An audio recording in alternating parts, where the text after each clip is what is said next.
The following podcast is for informational purposes only. The hosts of Hope Matters and HopeMatters.Life are peer recovery specialists sharing lessons learned from lived experiences, research, and psychological training. These podcasts are not intended to replace treatment from mental health professionals. Have you ever felt as though you were born under a bad sign and that nothing could go right? Well, there's one possible solution that you can try at home. It's time to make hope a habit. That's the subject of today's Hope Matters. Welcome to Hope Matters, right here on HopeMatters.Life, where hope brings health. Welcome to the next episode of Hope Matters.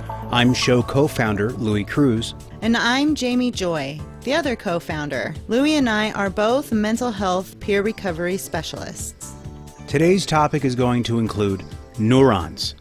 Now, I realize that neurons may not be a subject of conversation around the dinner table or with your friends, but we promise that something within this podcast will ring true for you and hopefully help you regain positivity to your life.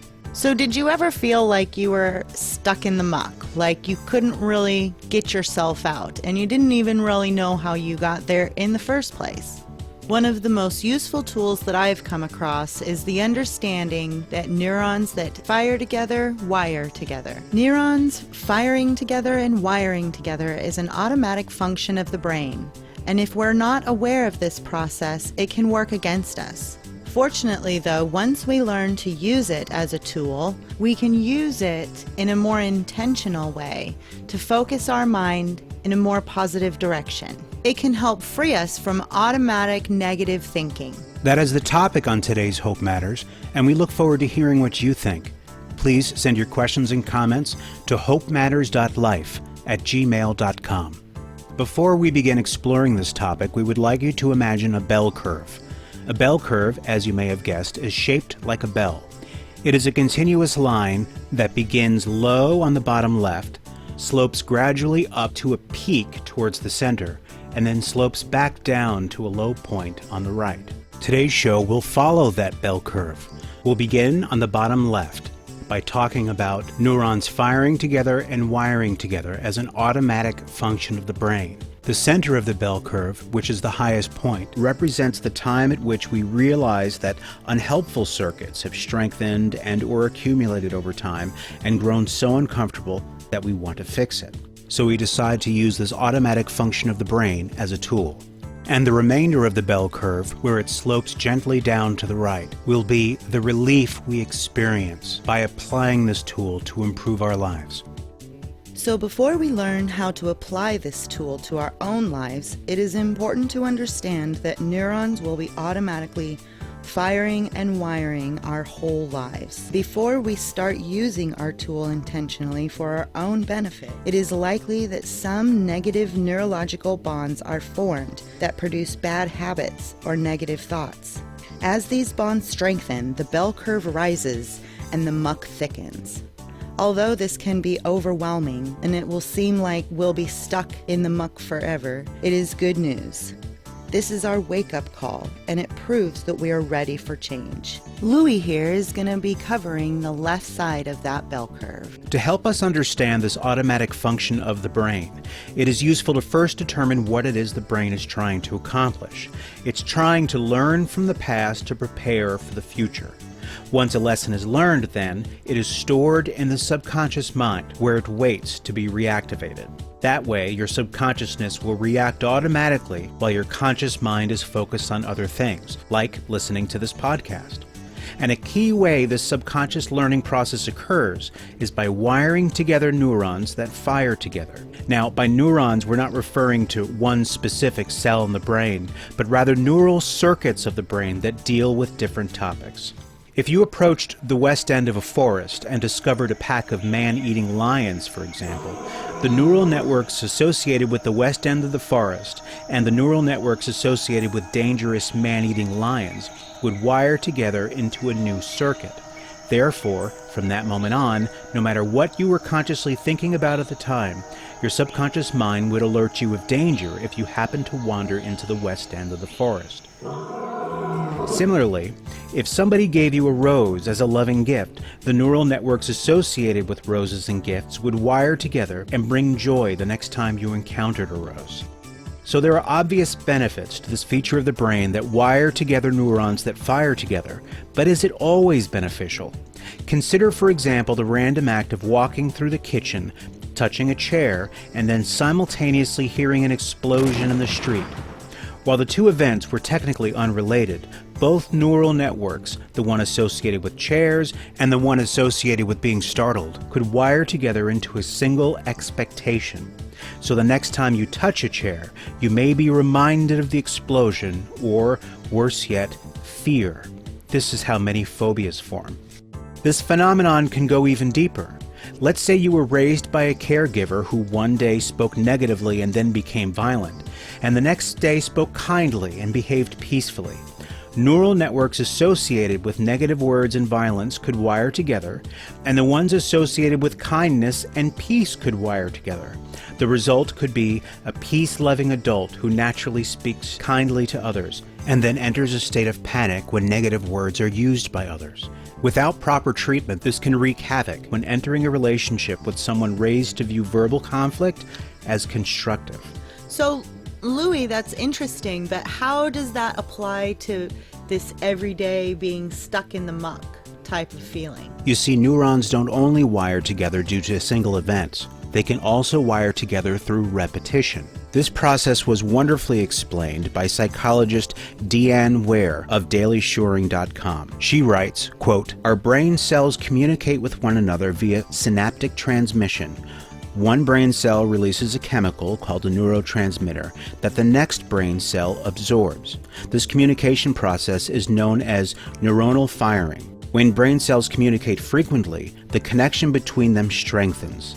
Messages that travel the same pathway in the brain over and over begin to transmit faster and faster. With enough repetition, they become automatic. That's why we practice things like hitting a golf ball. With enough practice, we can go on automatic pilot." End quote. In my own life, I experienced the phenomenon of an automatic pilot working against me, and here's how. For 23 years, I worked in the TV news industry, primarily as an audio operator. Audio people do not write the content of newscasts, but rather sit in soundproof booths and are largely cut off from the rest of the world. So our only window to the world, so to speak, is the news content broadcast by the station. I eventually accepted a job at a station where I was not only on the air more than anyone else in America, but the content was particularly dark. In time, my subconscious brain began to draw connections between neural circuits associated with the world and neural circuits associated with darkness. It eventually became so severe that even when I left the studios, my subconscious brain still interpreted the world as an unsafe place, and I would feel depression, anxiety, panic, and other PTSD symptoms as a result. Once I realized there were far fewer threats in the world than my subconscious led me to expect, I realized there was a difference between the contents of my mind and the contents of the world. I saw that as very good news and a wake-up call to get my mind in order. So to answer your question, in my own experience, feelings of being overwhelmed by negativity, the muck, as you call it, let me know it was time to update my mental representations of the world. It took me to the top of the bell curve. That is where we are, and now Jamy takes it from here. Wow, it's amazing how similar our experiences have been. I guess that's why we're peer recovery specialists.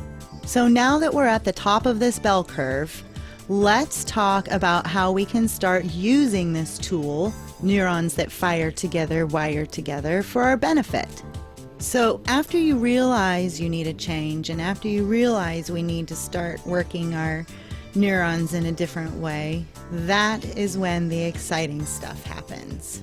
So let's take Louie's example about the chair. You walk into a room and you feel uneasy when you see a chair.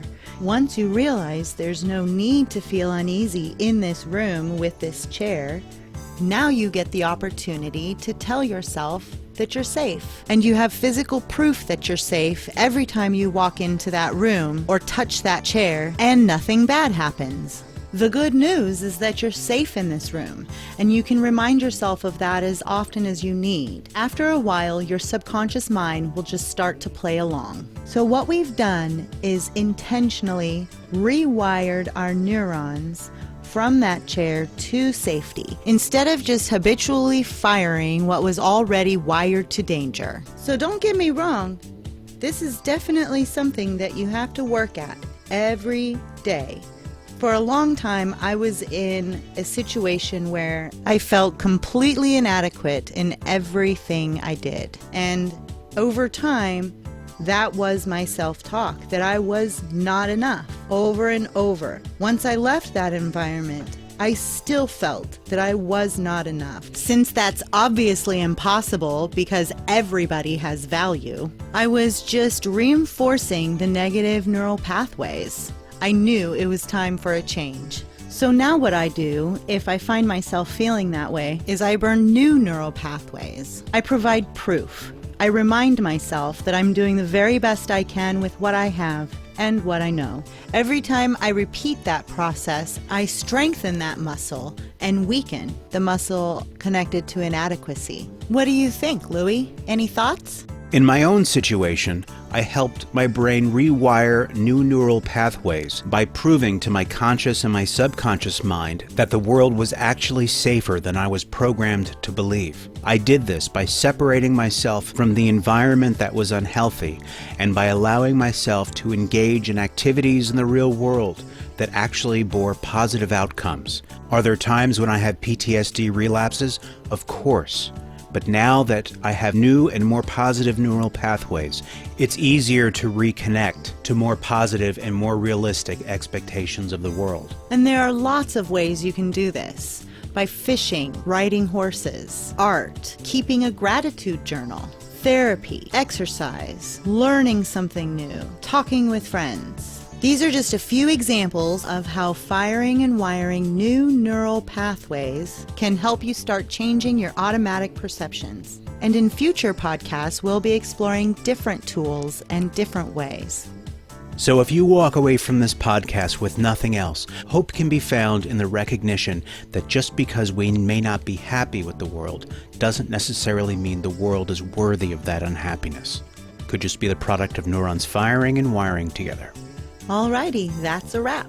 We would love to hear your comments or your questions that you may have, and you can email us at HopeMatters.Life@gmail.com. Be sure to check out more episodes of Hope Matters on HopeMatters.Life, because remember, Hope brings health.